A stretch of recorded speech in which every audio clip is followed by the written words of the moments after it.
but come think of it, they probably will be in some kind of little uniform. I bet they will. They will. And they'll have them marching down, and pretty soon they'll be goose stepping. Yeah. Oh, my God. Well, all right. Bring up the map, because I want to show people this. Because Schenectady is being used. It is, all right, Schenectady County, folks, is over to the right-hand side. It is the smallest of the little pink ones. It's pretty small. You can't even make it out if you're looking at the computer screen. However, it is right on top of Albany. Now, Albany is the state capital. That's where the governor has a lot of events. They often use local police at things like July 4th, Independence Day. They bring in all these other counties' local police. On the other side, by the way, is my county, Montgomery County. So I'm really like smack dab in the middle of this thing. I call up my mother yesterday. I called up my stepfather today. I'm like, listen, and my stepfather's new wife, she's a county judge. I'm like, you need to call this mayor and say that this is not an option no matter what, whether he's saying it's going to be just for a temporary time. I'm like, you're literally talking about troops on the street. And then we have that caller call in. We find the document in about 2 seconds. This hasn't even been voted on yet, but it's up there, and it's been here since the 9th, so it's a week and a half old. I've never heard of this.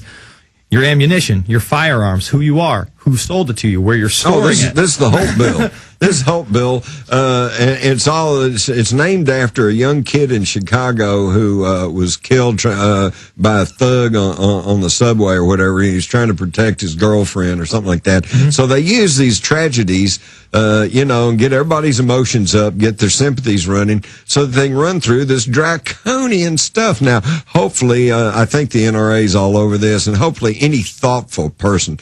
Here's the deal. Under this law, if you have a .22 rifle that your grandfather gave to you and it's been stored away in the attic for years, and then for some reason you get it out and then the cops find you with it and it's not registered, you're automatically a criminal and subject to heavy fine and even imprisonment. Yeah. And what also buried in this law is the fact that if you go to register your gun, then you have to undergo involuntary physical and psychological evaluation.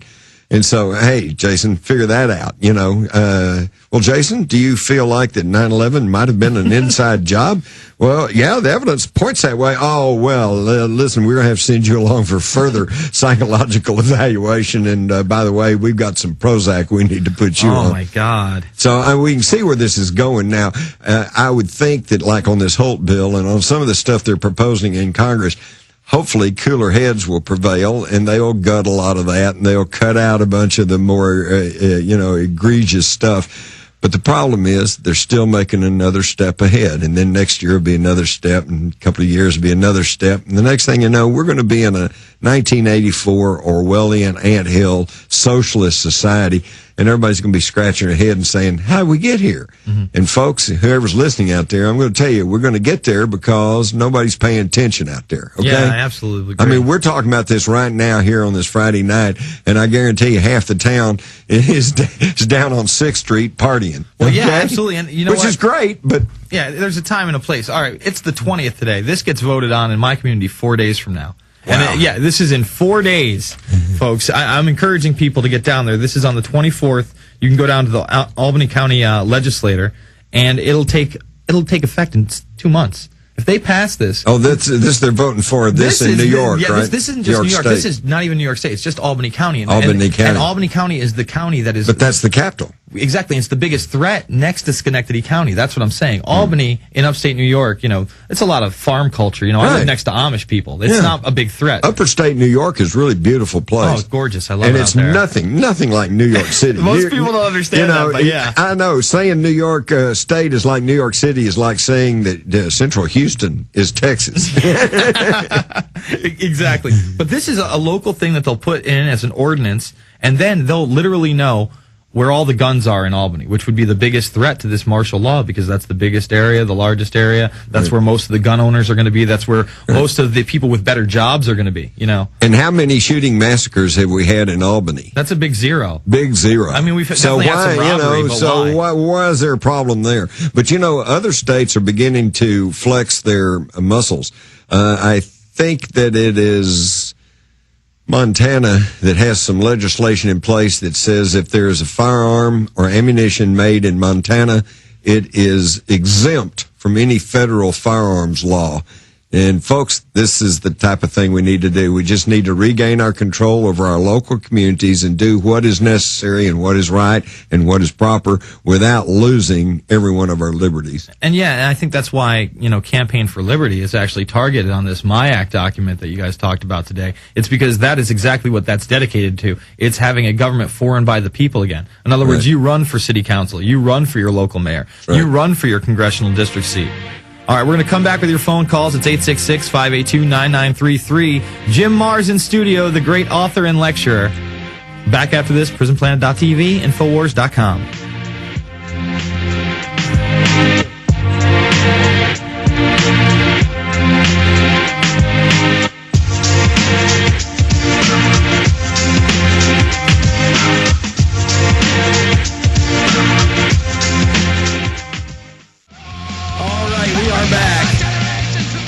I have promised Mr. Marr. Yeah, so you can do it right like that. Now, that we will not go to his video, only because he had to take his hat off so we can hear the callers, but we're going to be taking your calls this entire segment. And the call line is 866-582-9933. All right, let's go to Dan in Florida. Dan, what's on your mind? Yeah, what's up, guys? I just got a quick two-part question tonight. I know you guys are talking about the New World Order and what they're currently doing and what their current plans are and things like that.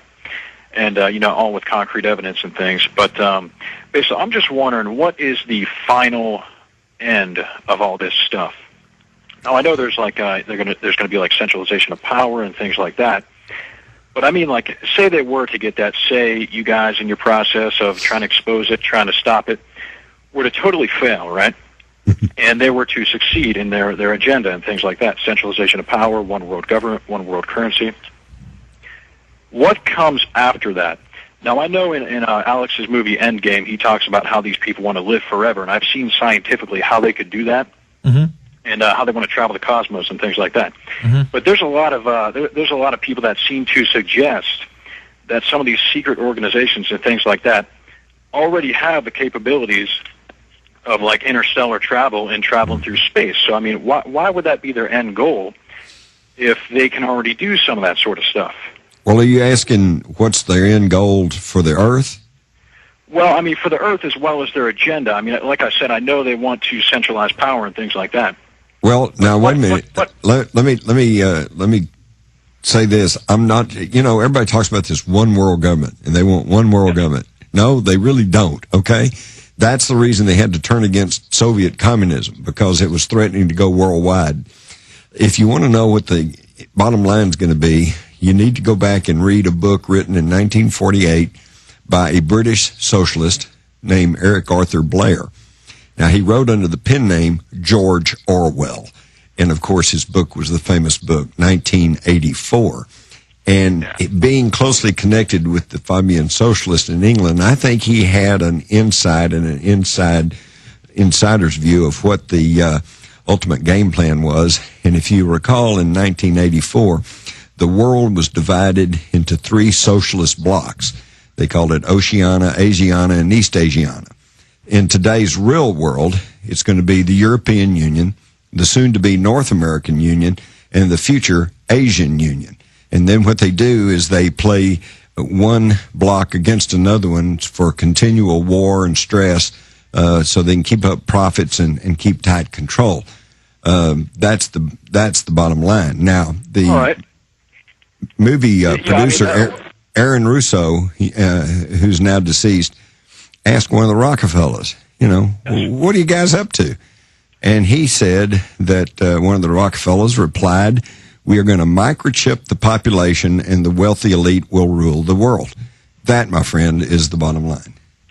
So, what comes after that, though? I don't really understand. Well, this is what I think they want to do. First of all, you talked about how they want to, they can already maybe travel the stars. They want to be public with it. And I don't think they can do that with a large population that's not under their control. We're not all chipped yet. But if you can literally control somebody's monetary system, in other words, their means to have food, shelter, a family, a car, all that things with a chip, and then track and trace them, whoever's left is going to be your subservient slaves. Right. And they don't intend to have, all of us around. They intend to cut us by 80%. Their publications, their talks, their informal discussions, interviews, information that slipped out, they want population reduction. they would like to see the total population of the world down around 500 million people. Okay. Yeah. All right. So what about things like 2012 and stuff like that, Jim? I mean, some people are saying, and there's actually PhD physicists, okay, saying that there could be problems in 2012. Polar shift and all that other stuff. Well, actually, he's in a new movie called 2012. So if you want to, right now, you can get it. And I thank you for the call because we have other callers. But you can get 2012 right now. You can get Jim Marr's perspective and about a half a dozen to a dozen other people. It's some really interesting people, quantum physicists and all this other stuff. I think we're going to all be here after 2012. I also agree. Okay? But if we're not, then who cares? Because what can we do about it? I think it's going to be a big profit margin for Hollywood. They're putting out that 2012 movie. Yeah. They put out another one last year. They're going to hype it up and hype it up and hype it up. And then it's going to be just like Y2K. When it doesn't happen, is everybody just going to be like, yeah, but wait just a minute. Y2K did happen. Well, okay? Yes, that's true. We had multiple explosions in Texas, derailments, and